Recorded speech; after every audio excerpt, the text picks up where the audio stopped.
Welcome to the Creating Wealth Show with Jason Hartman. You're about to learn a new slant on investing, some exciting techniques, and fresh new approaches to the world's most historically proven asset class that will enable you to create more wealth and freedom than you ever thought possible. Jason is a genuine self-made multimillionaire who's actually been there and done it. He's a successful investor, lender, developer, and entrepreneur who's owned properties in 11 states, had hundreds of tenants, and been involved in thousands of real estate transactions. This program will help you follow in Jason's footsteps on the road to your financial independence day. You really can do it.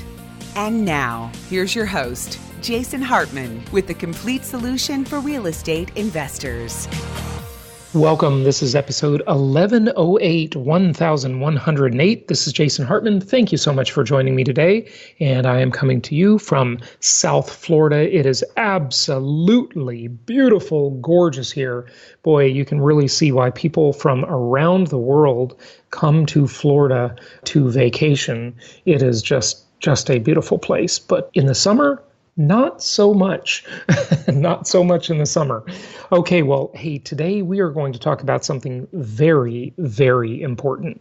And we want to make sure you do not get scammed, or maybe scammed is not the right word, but we just want to make sure you don't lose money and you don't have a bad experience, because the promoters, the sharks, the charlatans, they are out in force because they've got a new buzz phrase, a new buzzword phrase, and that phrase is opportunity zones.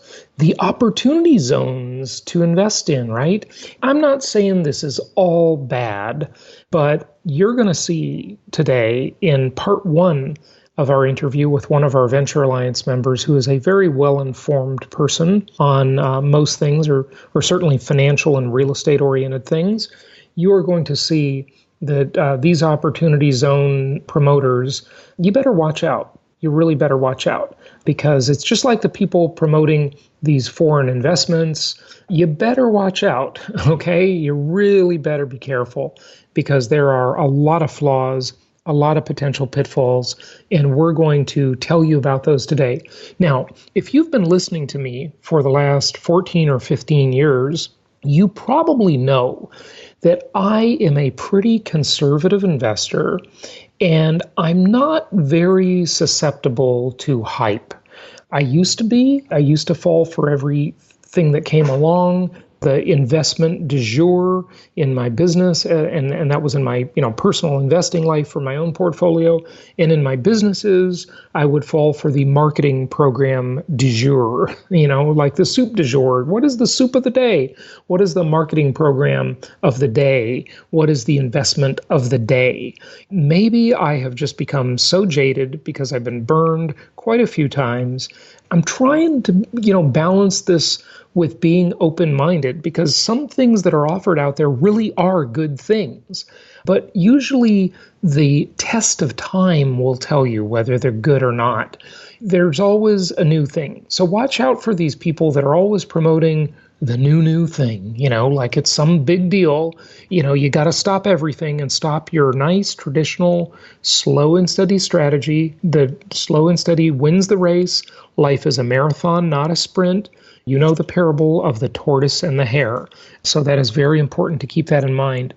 Before we start part one today on opportunity zones, I am joined by our client. You've heard him on the show before, and that is Adam. Adam, welcome back. How are you?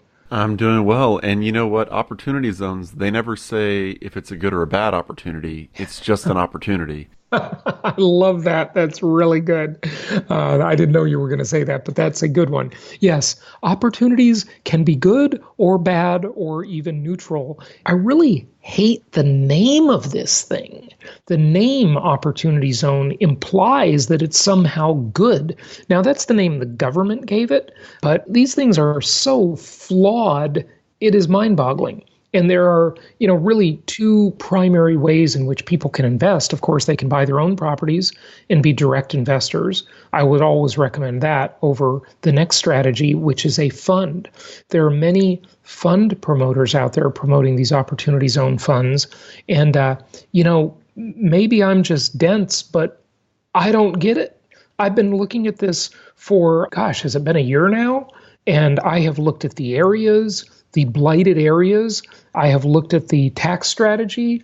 I always reserve the right to change my mind. Look, it's kind of like I don't really like condos very much. But if the deal's good enough, I'll buy a condo. There's just got to be an offsetting factor that makes it so good that you can't resist it. And I don't think the tail should wag the dog. I think an investment needs to make economic sense before tax benefits. These things are being sold like they're some sort of panacea, some great cure, and they're just not. And our listeners are going to hear about that today. But Adam, we've got Meet the Masters coming up. I'm very excited about this. And tickets have been selling like hotcakes. We also want to get to a good listener question here from Christina Rule. So that'll be coming up in a moment. But I just thought we'd kind of recap a little bit on last year's Meet the Masters. Adam, you were there. That was your first Meet the Masters, yes, it was. Wasn't it? Yes, yeah. It was my first. And while I will say first off, I do love me a good hotcake. But yeah, it was well, that's how the tickets are selling. Well, I wouldn't suggest eating them like hotcakes, but the Meet the Masters last year was great. I had a great time. There were a lot of people there who I'd never really been to a real estate investing conference before. So I got to meet a lot of the other clients and speak with them, and sometimes feel better about myself and sometimes feel not so great about my investments, but it was good to hear. I mean, I'm happy with my investments, but sometimes I'm like, man, if only I'd bought back then. Yeah, investors lament. That's true. The reluctant investors lament, everybody would have been better off by starting earlier, right? Yeah. But are you saying that some of our clients were bragging about their investments? Were they making you feel bad? No, it was the lady who won, whose name I'm forgetting off the top of my head, who won the 5-year plan. That's Michelle. She was, when I was watching her video and it was describing how much cash flow they were getting per property, I was like, oh, I'm not getting that much. But then I started thinking, I was like, well, once we're able to up our rents a couple of times, we'll be in that range, hopefully, assuming the property taxes in the area don't go through the roof. If she's been in the game longer than I have, so, in 4 or 5 years, if I'm able to up my rent 25, 30, 40 bucks a year, then I'll be in that range. So yeah. It kind of just provided a perspective, but it was good. Well, Michelle Hawkins, who you're talking about, and her husband, they started earlier. So that's what happened. So don't let that little green-eyed monster of jealousy and envy get you. Just follow your own path and do your own thing. And, time will fix all of the challenges. That's the incredible thing about income property. When I've been sad about a relationship ending with a girlfriend over the years, of course, that's happened many times to many of us. I kind of try to live by this saying, time heals all wounds, right? It really does. In the moment, if something bad happens on one of your properties, and you're not even talking about that, I understand. You're just saying they're not as good as Michelle's investments in that example. But with income property, all you have to do is just wait. Success is largely a matter of hanging on after others have let go. One of my favorite quotes. And so it's just great that just time will solve your problems. It's an amazing thing. It really is. Yeah. I mean, it's been good for us so far. So we're keeping on the path. We just closed on our most recent house back in late December. So we're working our way towards. Yeah. Where's the latest one that you bought? We bought our first in Jackson. We had a couple in Memphis, but we bought our first in Jackson. So we're venturing into that market now. What do you mean your first? You mean your last one? Or no, it's our first house in Jackson. We have other homes in Memphis, but it's our first in Jackson. Okay. So now you're in 2 markets, yes. Right? Okay. So Jackson, Mississippi, Memphis, Tennessee. Good stuff. Any other takeaways from Meet the Masters? There were so many. You were on the air from Meet the Masters, on the podcast. We should probably bring back a couple of those clips just to intersperse them in the show, because we've got this new Meet the Masters coming up. Folks, I just want to tell you right now, we're not going to have Ron Paul speaking there again. That was our 20th anniversary event. This event will not be quite as high budget as that one was. That was a special one. So when we do our 30th anniversary, yes, we'll pull out all the stops and, we'll hire really expensive, famous speakers again. We'll have some great speakers at this one, but you won't see Ron Paul there, okay? Unless he becomes a client and starts investing and wants to come. But, he won't be on stage. What I got most out of it was in the property management panels and discussions about that. I got a whole lot out of that I brought back and have been using in the past year. I think our property manager might hate us right now in some ways because I just kept asking them questions. I got on them and I was like, hey, what about this? Hey, what about this? What about this? And I think they kind of got tired of answering my emails at some point just because I've been doing some of it. But then when I got there, it was kind of hammered into my brain that, hey, they're your employees. Yeah. Make them as accountable as an employee. And I really took that to heart. They're not technically your employees, of course. They're your contractor. They're your agent. But I get the idea, what you're saying. And, I just want to say something about that, folks. If you're in the world and you're not making some waves, and I'll just say it sounds kind of tacky, but, if you're not pissing some people off, you're not doing anything. Okay, don't be afraid to bug people, to insist on what you want, because you are a proxy for the person who comes after you. So you really are, by having high but reasonable at the same time expectations and holding people accountable in business and life, you are basically making a contribution to humanity. I hope you understand that, okay? Maybe some of you remember when we had Larry Winget, I believe that was his name, on the show before, and he's kind of this, boisterous guy, and he's like, don't put up with bad service, and don't do this and that, and, just have expectations and make these people perform and hold them accountable. If someone takes advantage of you, hold them accountable, because I'll bet you they're going to think twice about doing that to the next person. So by doing that, you really are doing a service for humanity, for the industry, for your fellow man. And if you're just if you have the attitude, well, I don't want to get into an argument about it or something, or I want them to like me. You know what that really is at its core? That is a selfish idea. Because it says, well, hey, you don't want to go out on a limb at all. You don't want to be, have a confrontation to hold this person accountable. Make people keep their agreements, make them honor their contracts. Or even not even just that necessarily, but just explain themselves. Like with ours, we had them come in and say, hey, these repairs need to be made. And one of them was the porch light was dangling off of the porch. And so I just asked simply, they want that fixed. That's great that they want it fixed, but how on earth did that happen? Yeah, right. Lights don't usually just fall off the ceiling they've been attached to for years. Good point. So tell me how that happened. And the response from the property manager was, oh, okay, we'll fix it for you. Yeah, right. Without charging you. Right, without charging me. So I just said, why, ask the tenant how that happened. I want an actual reason. And I'll fix it happily if they didn't break it. If it's a righteous reason. Yes. The reality is the tenant broke it. That's what happened. And that is the tenant's responsibility. Hold your managers accountable. Hold your tenants accountable. Hold the seller accountable. And make people do their thing. Don't allow people to be slackers and don't allow them to gloss over things. Everybody needs to develop a certain amount of tact, obviously, in doing this, right? I mean, it doesn't mean you should be rude or, difficult, but just push a little bit. And I'm saying this to the person who doesn't push enough. Some people are way too pushy and overbearing and obnoxious. And, if you're that person, just forget about what I just said, okay? Because you don't need that. You need to tone it down a bit.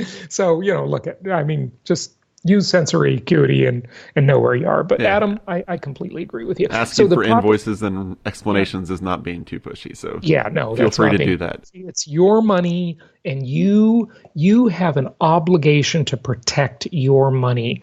I remember years ago when I was in church in Newport Beach, the pastor was talking about how we are the trustee from birth to death. We don't take it with us, and we come into the world with essentially nothing, right? And our obligation certainly to ourselves, but also to, the stakeholders in our life, usually our family, is to be a good steward of that money. That money is a resource. It's basically the result of time. And so you've spent time to earn that money. And if you don't hold people accountable to do the right thing, then you're allowing them to steal your time, in essence. And what else is your life but your time? Okay, that's all it is. So yeah, protect that. You deserve to. Yeah, absolutely. So you got a lot out of the property management panel at Meet the Masters. Absolutely, yes, I did. Good stuff. Okay, hey, we're going long already. Let's do one question and get to the first half of the Opportunity Zone talk. And by the way, listeners, Meet the Masters, register at jasonhartman.com/masters, jasonhartman.com/masters. Get your tickets. They are selling fast. We've still got early bird pricing at the second tier of early bird. We are pretty sure we are going to do the show 5 days a week. Okay, so we will do a special part 2 of this episode tomorrow, which normally we've been publishing just every Monday, Wednesday, and Friday, and we're going to go to 5 days a week. So tomorrow is Thursday, and we will have a, what you'd call today a bonus episode on Thursday, but we've just got too much to talk to you about, so we're going to 5 days a week. Okay, so that's coming, but let's dive into part 1 here right after this question. From Christina Rule, right? Yes. Listener. Go ahead. Christina says that she spent the last 2 years listening to the podcast, so welcome and thanks for sticking around, Christina. And she was saving for her first property when she realized that buying a farm was what she wanted to do with the profits of the investments. So her husband and herself bought a 35-acre tree farm, raising seedlings and selling them bare root online, extremely close to a city that is expected to double in size in the next 15 years.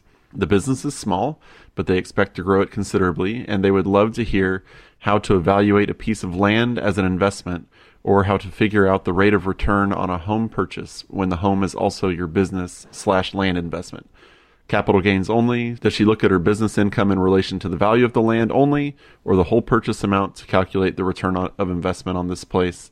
And there are several ways it could be evaluated, and a discussion of these issues she thinks would help all those who have a larger piece of land attached to their properties. Okay, Christina, that's a great question. So, Adam, I'm glad you picked this one. We could talk about this for a half hour, and we don't have time to do that here, but this question will be woven through future episodes, and it's been woven through past episodes already. But let me just answer it kind of concisely. First off, you asked, how do you evaluate a piece of raw land as an investment? You can't, because raw land is not an investment. It is a speculation. And it doesn't mean you shouldn't ever buy it, but it means that you can't calculate an ROI unless it produces income. Remember my definition of an investment. An investment must produce income, or it does not qualify as an investment. It is only a speculation. Now, your land, I believe you developed it into a farm. That turns it into an income property, and then it can be evaluated. So you can simply use our property tracker software and plug in the numbers and evaluate it as an investment in that way, meaning income versus expenses versus cost to buy it, right? Those would be the basic ways to evaluate it as an investment. But as a speculation, in other words, and you alluded to that, Christina, you talked about how the city would double in size. You talked about how you could subdivide the property. Those are the speculative things, because there you're talking about something called the path of progress, right? Meaning that the city will grow in size and the land hopefully goes up in value. When you talk about subdivision, you're basically becoming a real estate developer. And certainly you can make money subdividing the property and selling some of the parcels off or using them in different ways for income and so forth. But until something produces income, it cannot be considered an investment.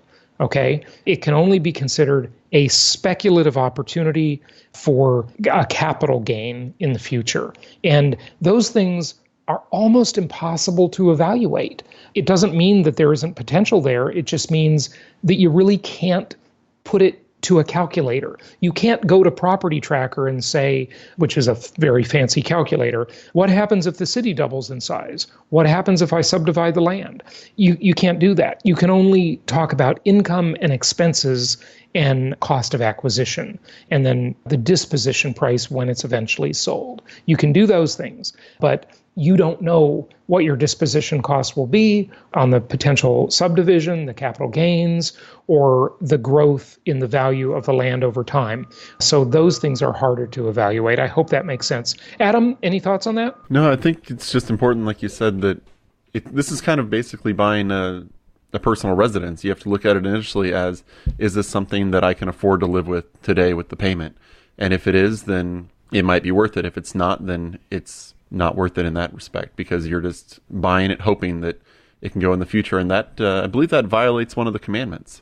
So commandment number 5, thou shalt not gamble, right? Is that the one you're talking about? That would be mine, yes. Is if you have a plan for it, that's one thing, but you have to make sure it fits in your budget to begin with, because you can't plan on it producing income from day one. So you have to make sure that your finances and the rest of your life are set in a way that you can afford to pay for it until the day that it does make income. And you have to have a plan for it the day you buy it. Absolutely. Makes a lot of sense. Okay, Adam, good question. Christina, thank you for the question. We've got a lot more listener questions. We will get to them, I promise. Going to 5 days a week, publishing episodes 5 days a week will really help us get to your questions. And we really appreciate you sending them in at jasonhartman.com/ask. Let's get to part 1, and let's protect you listeners from investing in opportunity zones. Don't get burned, okay? Listen to both parts of this episode, and here we go with part 1.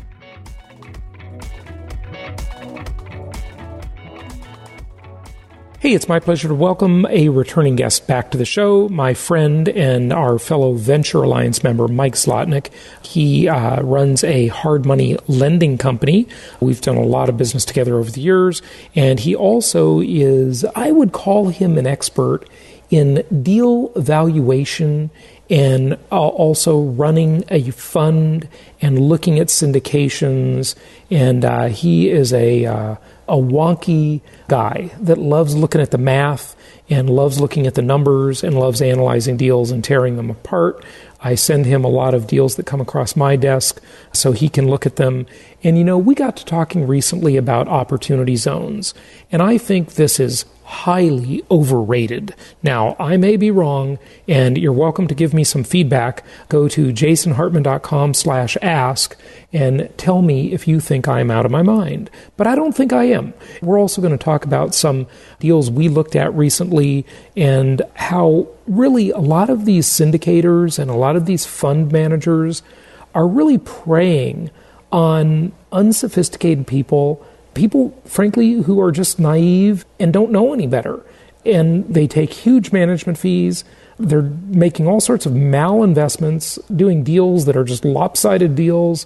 We're going to talk about this today and protect you and help you be a better investor, and especially a better real estate investor. Mike, welcome back. How are you? Hi, Jason. Thank you for having me back. Yeah, it's good to have you. So we got into a big chat over the last week or so about the promoters out there promoting these opportunity zones. And we really did not dive into this pond. Now, we have taken a dive into many other ponds over the years. We helped people make a lot of money in the GO zone. Back in the day, the GO zones were the hurricane-affected areas in the Gulf Coast.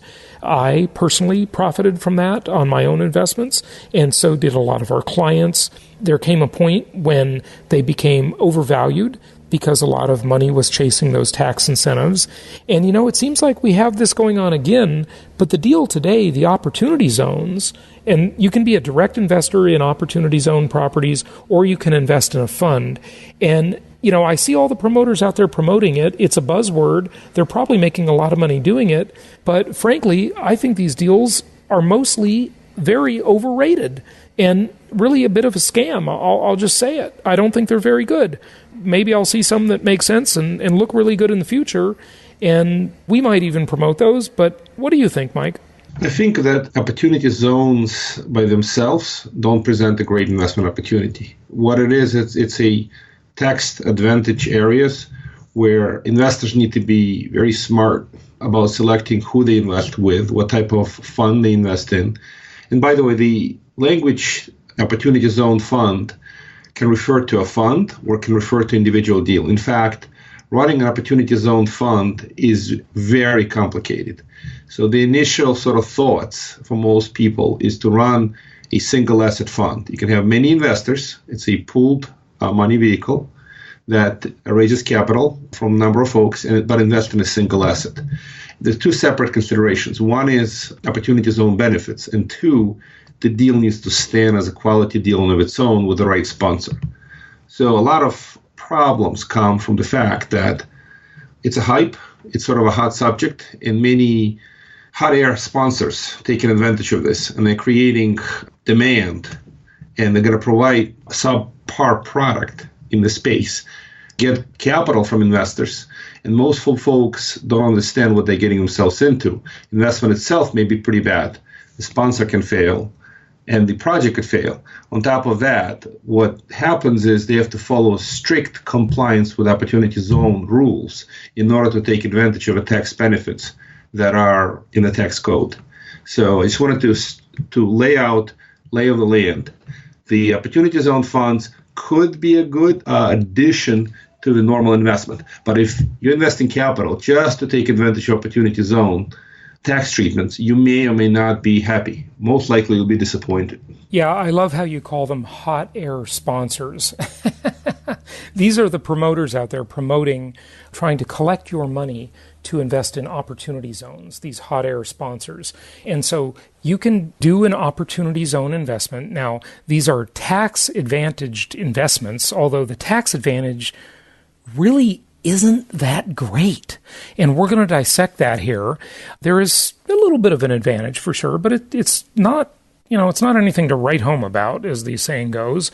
So you can invest directly. You could buy properties in these economically disadvantaged areas and have some tax advantages. You can do that directly as a direct investor. Just buy a property and, so forth, and fix it up. And now we've also discovered that you have to do an extensive amount of rehab and improvement to the property. So we'll probably have a chance to talk about that. But you can also do it through a fund. And you can always do three basic kinds of investment concepts we're talking about, in general, right? There's a direct investment where you just buy a property. There's a fund where the fund buys maybe many properties, many assets. And then there's a syndication where it's one deal, it's one asset, but they're bringing on a bunch of investors. That's different from a fund. Mike, do you just want to elaborate on that as a general concept, not necessarily applying to opportunity zones, but it does, before we dive in a little more? Sure. So funds typically, as you mentioned, it's many investors, many assets. That's a general concept. Funds could be many investors, one asset, which is essentially a syndication. That's what syndication is. There's an offering memorandum, disclosures, but a single asset. That's the major difference between fund and syndication is they typically pull the money from many investors, and fund has many assets, while the syndication is a single asset. Right. And you can do direct property investing, obviously, or you could do fractional ownership. You can be a partner in a single property. Mm-hmm. Okay. So there's about 8,700 opportunity zones around the U.S. Again, these are economically disadvantaged areas. Some of these areas may come back and may show some improvement. Some may never come back. There are just some areas that no matter what you do, they just can't seem to come back. So keep in mind, they don't all turn around. Some areas just sort of never really recover, and they've been in bad shape for decades and will very likely continue that way for many decades. About 90% of these opportunity zone funds must be invested within the opportunity zone itself, right? Do you want to elaborate on that component? Sure. So substantially all, that term substantially all yet to be defined. Yeah, right. But the rule of thumb is 90% of the opportunity zone funds need to be invested within the opportunity zone in whatever form, shape. It's either direct investment through a fund and so forth. So these opportunity zone funds, they're limited in their ability to select their targets. It's one of the problems with opportunity zones funds. Promoters, let's call them project sponsors, they raise capital. and they need to find deals now within the opportunity zones. Otherwise, the fund will be out of compliance. So part of the challenge of running opportunity zone funds is that if you raise the capital, you don't have the deals, well, money's burning a hole in the pocket. Right. You may not invest in great deals. This is one of the big flaws of putting your money into these pooled money deals, especially when it's about properties in particular. See, the fund that you run, Mike, is not about properties, it's about loans. And it's easier it's both, to get Jason. I'm going to correct you for a minute. All right, okay. A flagship fund is a diversified fund. Yeah, but here's the thing. You can alternate between loans and properties. And when it's just properties in a tight inventory market where deal flow is constricted, the fund manager will tend to overpay just because they have to deploy the capital, right? That's what you were just alluding to. That's a real dynamic, isn't it? Yeah, exactly. Depending on type of fund and depending on liquidity of the fund and the capital that's sitting idle, fund managers may be compelled to make investments that are not otherwise great. Right. Our fund is a diversified fund. We have a broad portfolio and we raise just enough capital so we can deploy it in a good manner. Mm-hmm. Opportunity zone will be a little bit trickier because they start from scratch. Mm-hmm. Any fund that starts from scratch has this capital utilization problem where they're going to raise capital and they got to put it to work. Have they found good number of deals that meet the criteria of the fund? And that's the issue. So it's a little bit misleading, but you're right that the funds that raise capital and don't have the deals, they will probably make some bad decisions just because project sponsors raise money. Malinvestment because too much money is flowing and not enough deals are flowing to deploy that capital. So the capital utilization problem exists for the fund. Okay, so you got to acquire the property after the end of last year, 12/31/2017. Of course, we're already past that, so that's no problem. Some of the rules are still being defined, right? Talk about the incentives, if you would, and kind of why the promoters are being successful in getting investors to buy these properties in these very disadvantaged areas, these blighted areas, how they're getting them to invest in these funds. So the drivers for folks to invest are situations where there are significant real estate or just capital gains in general from stocks. If you are a Amazon investor from the very early days, you bought it for $10 and it's worth $1,000 now, just for sake of the argument. You have a massive capital gain. You want to sell and move the money from investment that's generating no cash flow to some cash flowing assets or some alternative where you want to diversify. That's where this thing comes in. If you're a real estate investors, a number of them have been moving from an asset to an asset through 1031 exchange, kind of deferring capital gains. And they want to get out of that 1031 game and essentially want to pay taxes but on a reduced amount. So the benefits of this, if you invest in an opportunity zone as an investor and you hold your money in a fund or an individual asset that's in an opportunity zone for 5 years or more, you get 10% tax benefit. So your cost basis goes by 10%. So if you had, say, $100,000 in capital gains, you held it for 5 years, you will now have $90,000 in capital gains. And if you hold the investments for 7 years, that'll be increased by another 5%.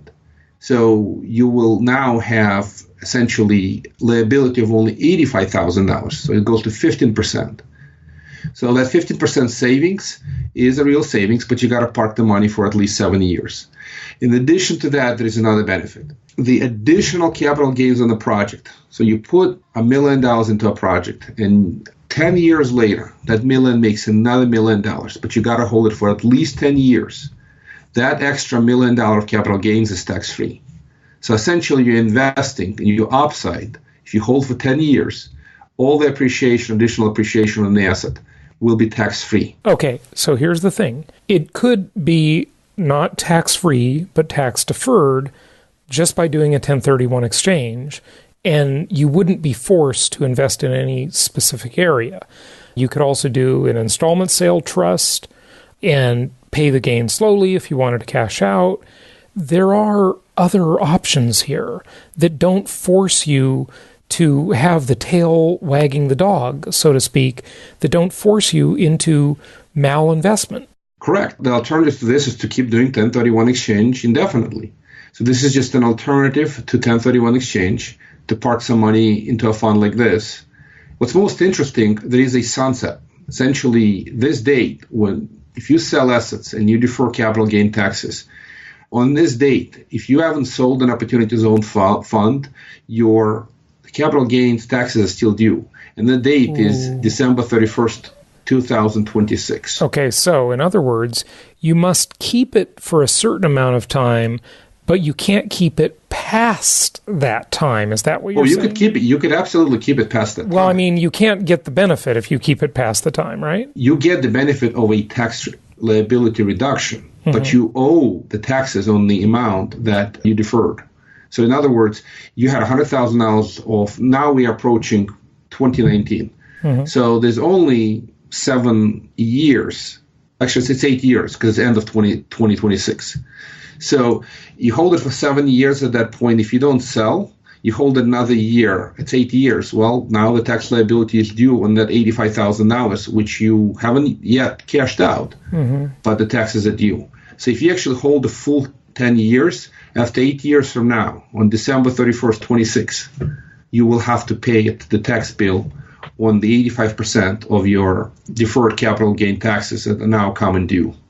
So it is very possible that you will have no cash, but you have to pay the bill. Right. So you have to be prepared for this because you got to wait for 10 years in order to realize tax-free benefits of additional capital gains on that investment. Does that make sense? Yeah, that's okay. So now I want to make a disclaimer, Mike. Everybody listening, I've said this many times before over the last 1,100 plus shows.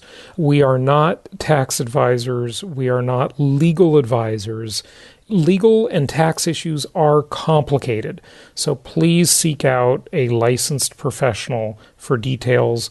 We're talking about the investment side of the concept here, and of course, you have to talk about the tax and legal implications, but again, we are not qualified to fully understand complex situations or anything like that, and everybody's situation is different, so as they say in these disclaimers, I always love to hear this one. This is for entertainment purposes only. And this is our understanding of these laws. These laws are new, and it is very possible we misunderstand something when IRS comes out and makes a clarification and says, well, we're changing this a little bit, and that change could be material as well. Got it. Okay, good. Go ahead. So what else should people know? So that's pretty important ramifications. The most benefit would be to those folks that have a lot to gain from these transactions. Typically, who could take full advantage of these? Some kind of family offices with significant, we're talking about tens of millions of dollars, very high net worth individuals who,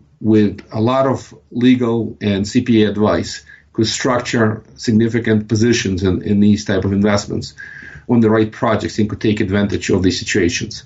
But there will be plenty of, let's call them small investors, participating in syndications with no control and no understanding of how this thing's going to flow. And tax situation of every investment may be different, while the fund manager will be running these funds, and different folks will have different objectives.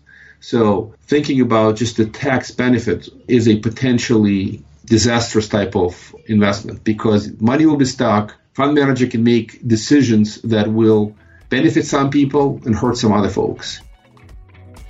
Thank you so much for listening. Please be sure to subscribe so that you don't miss any episodes. Be sure to check out the show's specific website and our general website, hartmanmedia.com, for appropriate disclaimers and terms of service. Remember that guest opinions are their own, and if you require specific legal or tax advice or advice in any other specialized area, please consult an appropriate professional. And we also very much appreciate you reviewing the show. Please go to iTunes or Stitcher Radio or whatever platform you're using and write a review for the show. We would very much appreciate that. And be sure to make it official and subscribe so you do not miss any episodes. We look forward to seeing you on the next episode.